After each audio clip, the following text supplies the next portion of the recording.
नमस्कार दोस्तों। दोस्तों, भारतीय वायुसेना में नए विमानों के लिए जब से सरकार ने डील का मन बनाया है, तब से दुनिया के अलग अलग देश भारत को अपने विमानों का ऑफर दे रहे हैं। दुनिया के तमाम विमानों के बीच भारतीय वायुसेना को जो विमान पसंद आ रहा है वह राफेल है। राफेल की क्षमताओं ने भारतीय वायुसेना का दिल जीत लिया है। यहाँ तक कि इसकी भारी कीमतों के बाद भी वायुसेना इसी पर अपनी मोहर लगाती दिख रही है। दुनिया में विमान तकनीक में बेहद एडवांस माने जाने वाले फ्रांस की कंपनी साल्ट एविएशन ने राफेल के रूप में अपना मास्टरपीस तैयार किया है। भारत फिलहाल कई विकल्पों पर विचार कर रहा है और उनकी खरीदी को लेकर होने वाले तमाम फायदों पर कैलकुलेशन कर रहा है। इसे देखते हुए फ्रांस ने भारत को राफेल के एडवांस वर्जन का ऑफर दिया है। यह एडवांस वर्जन भारतीय वायुसेना द्वारा इस्तेमाल हो रहे राफेल से कई गुना घातक है। इसकी आक्रामक क्षमता बेहतरीन है।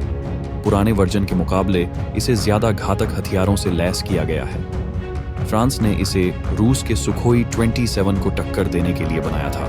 तो आइए जानते हैं कि यह विमान भारत के लिए कितना कंफर्टेबल हो सकता है।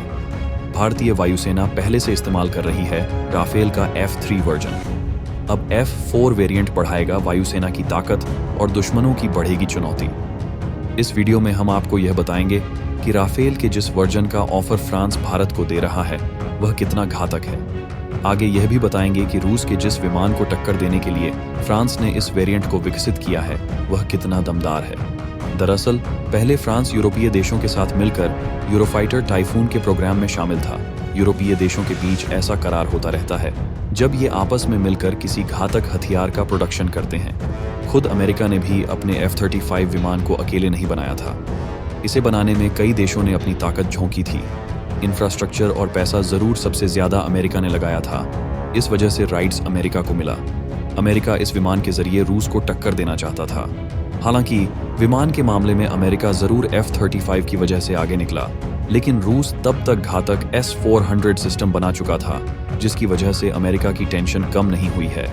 अब अमेरिका अपने यह विमान उस इलाके में गलती से भी नहीं उतारता है जहां रूस का S-400 सिस्टम तैनात होता है।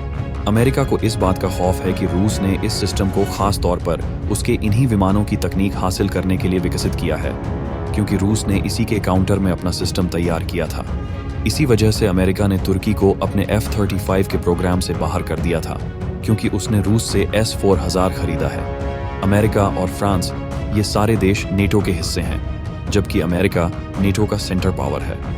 फ्रांस इस संगठन की बहुत बड़ी ताकत है, क्योंकि हथियारों की जबरदस्त तकनीक फ्रांस के पास है। रूस के बेड़े में सबसे ज्यादा विमान सुखोई 27 हैं। रूसी वायुसेना 359 सुखोई 27 विमानों का इस्तेमाल करती है। नेटो का मेन टारगेट रूस ही है और नेटो लगातार अपना विस्तार कर रहा है, जिसके बाद रूस आक्रामक हो चुका है और यूक्रेन में लगातार आग बरसा रहा है। इस हमले से पहले ही फ्रांस ने अपने राफेल के F4 वर्जन को विकसित किया था, जिससे वह रूसी विमान का मुकाबला कर सके। माना जा रहा है कि फ्रांस के राफेल F4 वर्जन की वजह से नाटो को काफी मजबूती मिली है। अगर इसकी तमाम क्षमताओं की बात करें तो इस फाइटर जेट की सबसे बड़ी खासियत है इसके अपग्रेडेड रडार सिस्टम और दूसरा हेलमेट माउंटेड डिस्प्ले। इसमें 1000 किलोग्राम का ASAM हैमर मिसाइल लगा सकते हैं। इसमें infrared search and track system लगाया गया है, यानी दुश्मन किसी भी हाल में छिप नहीं सकता।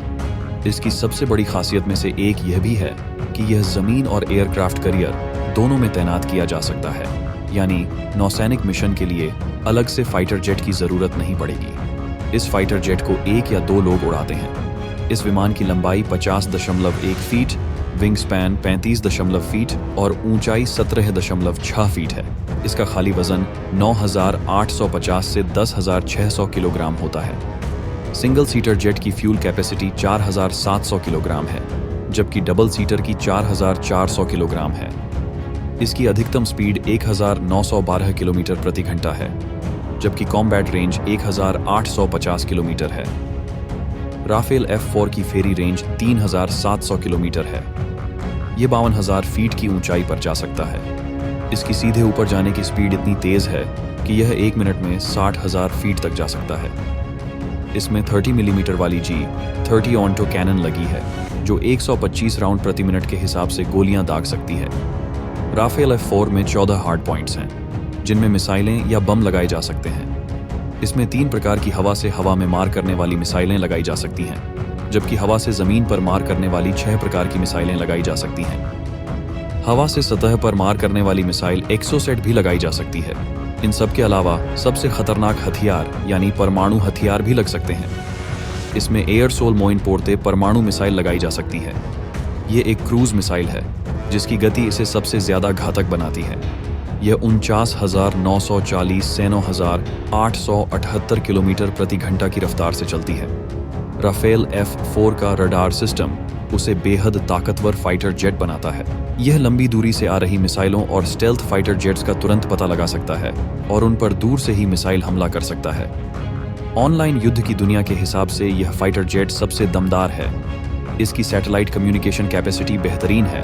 इसके मुकाबले अगर हम रूसी सुखोई 27 की तुलना करें तो रूस के Su-27 में 10 हार्ड पॉइंट्स होते हैं, जिनमें 3 तरह के रॉकेट्स, 2 तरह की हवा से हवा में मार करने वाली मिसाइलें और 3 तरह के बम लग सकते हैं या फिर इनका मिश्रण लगाया जा सकता है। इसमें 150 राउंड प्रति मिनट गोलियां दागने वाली गन लगी होती है। Su-27 को एक ही पायलट उड़ाता है। यह फाइटर जेट अधिकतम 62,000 फीट की ऊंचाई तक जा सकता है। इसकी रेंज 3,530 किलोमीटर है।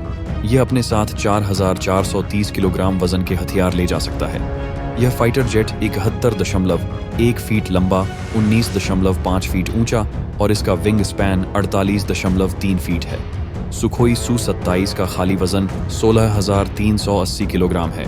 इसमें 9,400 किलोग्राम ईंधन आता है। Su-27 की अधिकतम गति 2,500 किलोमीटर प्रति घंटा है। Su-27 में 3 तरह के बम लगते हैं, जनरल बम या फिर 2 तरह के क्लस्टर बम। तीनों रूस के बेहद घातक बम हैं। अगर हम रूस की बात करें तो रूस भारत का सबसे भरोसेमंद साथी है। रूस और भारत के बीच इतनी जबरदस्त अंडरस्टैंडिंग है कि रूस भारत को अपना कोई भी हथियार देने को तैयार है। रूस अपने किसी भी घातक हथियार के बनने से पहले भी भारत को ऑफर दे देता है। उसने अपने तमाम विमानों का भारत को ऑफर दे रखा है। यहाँ तक कि उसने सुखोई 57 का ऑफर भी भारत को दे रखा है और ब्रह्मोस मिसाइल की तकनीक देकर उसने दिखाया है कि वह भारत के कितने करीब है। जबकि पश्चिमी देश किसी खास हथियार की तकनीक देने में बेहद नापतौल करते हैं और कई तरह के प्रतिबंध लगाते हैं। रूस ने भारत को अपना AS-400 सिस्टम तुरंत ही ऑफर किया था और जब भारत ने उससे मांगा तो उसने कोई देरी नहीं की। 2 सिस्टम की आपूर्ति केवल यूक्रेन युद्ध की वजह से नहीं हो पाई, जबकि भारत के लिए तैयार S-400 सिस्टम भी रूस अपने लिए जंग में इस्तेमाल कर रहा है। इसी वजह से इनकी डिलीवरी में देरी हुई है। अगर भारत चाहे तो रूस अपने सुखोई 27 भी भारत को दे सकता है। भारत के बेड़े में पहले से ही सबसे ज्यादा रूसी विमान है। हालांकि भारत अपने हथियारों के बेड़े में विभिन्नता लाना चाहता है। वह एक ही देश के सारे विमान नहीं रखना चाहता है। इस वजह से फ्रांस के विकल्प की तरफ देख रहा है। फ्रांस और रूस दोनों तकनीकी रूप से ताकतवर हैं और दोनों के पास विमानों के इंजन की तकनीक भी है।